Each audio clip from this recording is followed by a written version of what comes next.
Hello everyone, welcome to deserving India. दोस्तों, जैसे कि आपको पता है कि हम लोगों ने यूपीएससी आगामी जो यूपीएससी का मेंस है इसको देखते हुए जो कि 20 सितंबर को होने वाला है, मतलब एक पूरा का पूरा वीक चलता है इसका पेपर। तो इसमें हम लोगों ने आंसर राइटिंग स्टार्ट किया है। इस आंसर राइटिंग में हम लोगों ने अलग अलग सब्जेक्ट्स को पढ़ा है, जैसे कि polity, history, environment, science and tech. तो इसी के साथ साथ अभी हम यूपीएससी मेंस 2024, जैसे कि आप यहाँ देख पा रहे होंगे, इसका सीरीज नंबर 9 पे हम आ गए हैं। 9वें अंक में पहुंच चुके। इससे पहले 8 अलग अलग लेक्चर्स हम लोगों ने डिस्कस किए हैं। इसका प्लेलिस्ट बना हुआ है, आप वहाँ पर जाकर चेक कर सकते हैं। इसी के साथ साथ अगर मैं आपसे बताऊं तो यूपीएससी का जो मेंस का आंसर राइटिंग है काफ़ी ज़्यादा इंपॉर्टेंट है आप सभी के लिए। और इसमें से जिस तरीके से आप समझ सकते हैं कि हर दिन जो हम आपके सामने आंसर राइटिंग लेकर आते हैं, एक क्वेश्चन लाते हैं, उस क्वेश्चन का मॉडल आंसर लिखने की कोशिश करते हैं, उसको एक्सप्लेन करने की कोशिश करते हैं। तो चलिए आज के क्वेश्चन को देखेंगे। आज का जो क्वेश्चन रखा गया सूफी मूवमेंट को लेकर। आपको पता है काफ़ी ज़्यादा इंपॉर्टेंट है, मिडिएवल इंडिया का इंपॉर्टेंट चैप्टर है, इंपॉर्टेंट टॉपिक है। इसी के साथ साथ आर्ट एंड कल्चर से भी इसका एसोसिएशन हम लोगों को देखने को मिलता है। अभी देखिए, अभी हम पढ़ेंगे इस क्वेश्चन को और इसका आंसर देखेंगे। सबसे पहले क्वेश्चन को पढ़ते हैं। Discuss impact of the bhakti and Sufi movements on Indian society and culture during the medieval period. How did these movements contribute to religious harmony and social cohesion.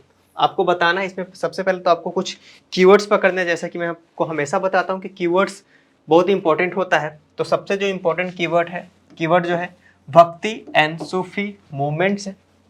Indian society पे उसका क्या इम्पैक्ट पड़ा, कल्चर, इंडियन सोसाइटी और culture पे medieval period के दौरान इसने किस तरीके से कंट्रीब्यूट किया रिलीजियस हार्मनी के ऊपर। जब आप देखेंगे कि कबीर जैसे जो पोएट हैं, उन्होंने कृष्ण राम पे भी भजन लिखे हैं, चाहे अब्दुल रहीम खाने खाना हो, तो इन्होंने भी कृष्ण पे बहुत सारे भजन लिखे थे। तो इस तरीके से किस प्रकार से इसने एक बहुत ही इम्पोर्टेंट रोल प्ले किया जो हार्मनी है उसको निभाने में। चलिए आगे बढ़ते हैं और देखते हैं इसके आंसर को किस तरीके से इसका आंसर फ्रेम किया जा सकता था। तो सबसे पहले हम देखेंगे इंट्रोडक्शन को। The Bhakti and Sufi movements flourishing during the medieval period in India played a transformative role in shaping the socio-religious landscape। किस तरीके से इसने सोशियो रिलीजियस लैंडस्केप में बहुत ही इंपॉर्टेंट रोल प्ले किया।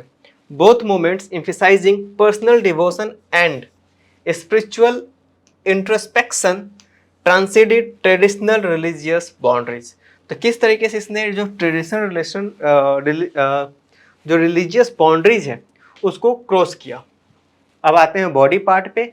भक्ति मूवमेंट में कुछ इंपॉर्टेंट संत थे, जैसे कि मैंने पहले भी आपको बताया, कबीर, मीराबाई, तुलसीदास, इन्होंने रामचरितमानस लिखी थी।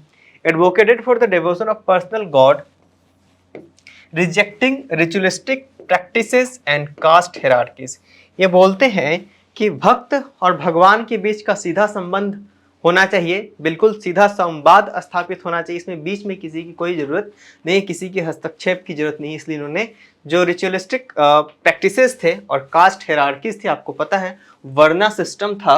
अब वर्ना सिस्टम जो था, इसके वजह से समाज में बहुत सारी कुछ ऐसी कुरीतियां आ गई थी जिन्होंने समाज को बहुत ही डिस्टॉर्ट किया था। इसी वर्ना सिस्टम को बाद में ये वर्ना सिस्टम जो है वो कास्ट सिस्टम में बदल जाता है और ये बहुत ज़्यादा रिजिड हो जाता है। तब इन संतों ने सोचा कि इसका प्रतिकार करना, इसका विरोध करना बहुत ही ज़्यादा जरूरी है।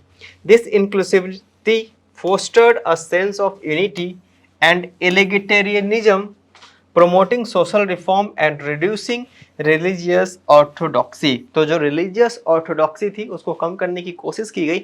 इसी के साथ साथ बोला गया कि समतामूलक समाज स्थापित करना बहुत ज़्यादा जरूरी, जिसमें कि सभी लोगों को बराबर का स्थान दिया जाए, बराबरी का ऊंच नीच का दर्जे को खत्म किया जाए।